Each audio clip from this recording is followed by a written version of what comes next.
Welcome to CivilNet. My guest today is Clint Curle, who is Head of Stakeholder Relations for the Canadian Museum for Human Rights. And this is an institution that is still in the conceptualization and development phase, to be built in Winnipeg, in Canada. And we're really happy that Clint Curle is here today to talk to us about what seems like a unique concept. Thank you and welcome to Yerevan. Thank you very much, Salki. I'm glad to be here. A little while ago, as we were speaking, you corrected me. I said Canadian Museum of Human Rights, and you said for human rights, and you said that's a very important distinction. Tell us why. The Canadian Museum for Human Rights is really a unique institution in the world. There are quite a few what we would call museums of conscience in the world. But our museum, I think, is somewhat unique in that it really is looking at the entire spectrum of human rights with special but not exclusive reference to Canada. And our purpose, according to our legislation, because we are a Crown corporation, is to promote respect for others, to do education about human rights, and to promote dialogue and reflection on human rights. So it's a museum that really is trying to change the world. And so we're for human rights, not just about human rights. And I suspect being head of stakeholder relations means you end up talking to practically everybody in Canada. I can't imagine that there is a group, a subgroup, an ethnic group that doesn't have a human rights issue. You know, every group has their own entry point into human rights, for sure. And I think I have the best job in Canada, in that I get to interact with so many fantastic people, many ethnocultural groups in Canada, because as you know, Salki, Canada really is a country that has the entire world within it. Mm-hmm. So many people have come from elsewhere, immigrating to Canada. So in Canada, we have literally, you know, over 100 different ethnicities, people all living side by side. And so Canada always has the challenge of how do we get along together? How do we respect each other in our differences? And so my job is interacting with so many of these different communities, and also you know, groups that have other interests, such as women's rights, children's rights, rights for persons with disabilities. So it's not just ethnicities. Well, not just ethnicities. Just, you know, talking to these groups about their stories, how they would like their stories reflected, represented in our museum, and how, you know, their experiences for human rights, or even fighting for human rights, can be shown in the museum exhibits. As someone who has been directly impacted by human rights violations, genocide, I think it's great that your definition is as broad as it is, because I think it's much easier for people to understand my pain, my continuing pain, 100 years after the pain, if they too are able to share their pain, rather than my saying, no, this is just about genocide, it's only about Holocaust, let's talk about me. Do others share my feeling, or is this something that is controversial in the way in which you're approaching this? You know, we found the vast majority of individuals and groups that we've talked to, each person has their own entry point into human rights, and usually, to be honest, it's a violation. That's what how else they could connect. It be? Yeah, that's how they connect with human rights. Sometimes it's a historic violation. Other times it's current events.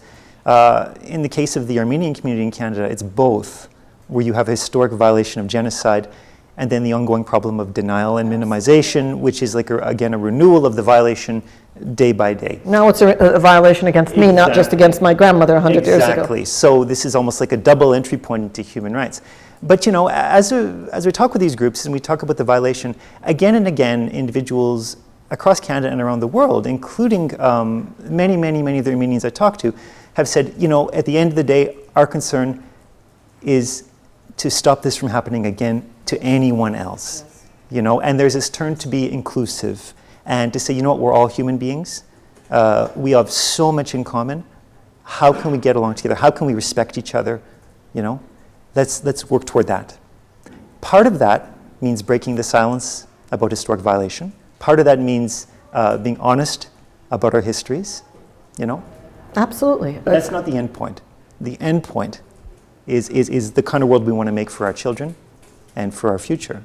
And what would this museum contain, display, in order to focus on this the issues that are so nebulous, so non-concrete? How do you demonstrate denial? Yeah. I think the way we're approaching it is, we all of us have opinions, of course. As best we can, let's go to the facts. Let's go to primary source evidence. This is, I think, where the best conversations take place. Let's look at the evidence. There's so much strong scholarship around the Armenian Genocide. Our good friends, the Ghazarian Institute, have been leading in Canada in that regard in terms of bringing the scholarship to the general public and to academics. And their approach, too, is broad and comparative and inclusive. So, very much so. We're very pleased to work with them. And just bringing the facts, bringing the evidence before people is so powerful, Salpi. I find this is the best way to go. And it generates the best dialogue, the best reflection. And I think it's on the basis of the truth, we can build human rights. Tell me about the infrastructural support. This is a Crown corporation, therefore it's government funded. Yep. And is expected to become a reality when? Yeah, so it's a Crown corporation in Canada, so that means that it's an organization that's an arm of the government, but is at some distance from the government, so it has quite a bit of freedom. It does get government funding from the federal government very generously, but also provincial government in Manitoba, and the city of Winnipeg is funded as well. In addition, it's got substantial private donor funding, over $100 million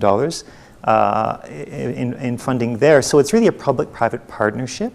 And we operate under our legislation, is the federal legislation, the Museums Act, which gives us our mandate and our sort of operating principles. We're hoping to open in the year 2014.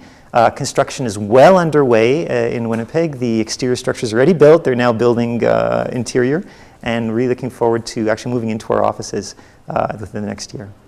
Canada has always been recognized as a leader in human rights protections, and in that sense, I think we can welcome this great initiative and not be surprised, perhaps. How visionary is the approach to the future of this museum? Is it something for which the sustainability is assured? Is there an education component built in? Is there a PR component? I suspect there will be some objections to some things you put up. How is all of that going to be approached? Sure. I mean, to answer your last point, first, I think human rights are inherently controversial, right? There's always lots of opinions. And again, we're an institution who wants to stimulate dialogue and reflection. So for us, I think controversial issues are not something to be scared of. I find that's how human rights grows, is through those hard conversations, right? And we need to have the courage to have those conversations. And I hope the museum can contribute to that. We do have secure operating funding in our status as a Crown corporation through the federal government. So our sort of long-term financial situation is very stable. And we're hoping, to go forward and really make a difference in Canadian society and around the world. Right now, we're sort of as we're sort of getting ready to open our museum in the next year and a half, we've been trying to reach out to other really interesting museums of conscience around the world. Of course, there's a world-famous museum here in Yerevan, the Armenian Genocide Museum Institute, and we're really looking forward to meetings with them later in the week, where we're hoping to really create a bridge, which will be beneficial for us as we look at the world's leader and how to represent the Armenian Genocide. And also, we hope we can be an assistance to them in promoting the human rights here in Armenia.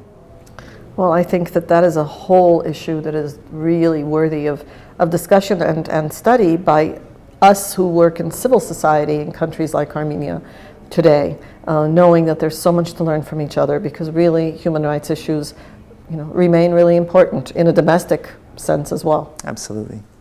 Thank you for taking the time to speak with us. We wish you luck, and we will definitely follow the developments. Thank you, Salpi. I hope you can visit us. When we open in 2014, I'll give you a personal tour. And we will perhaps do live coverage on CivilNet. Fantastic.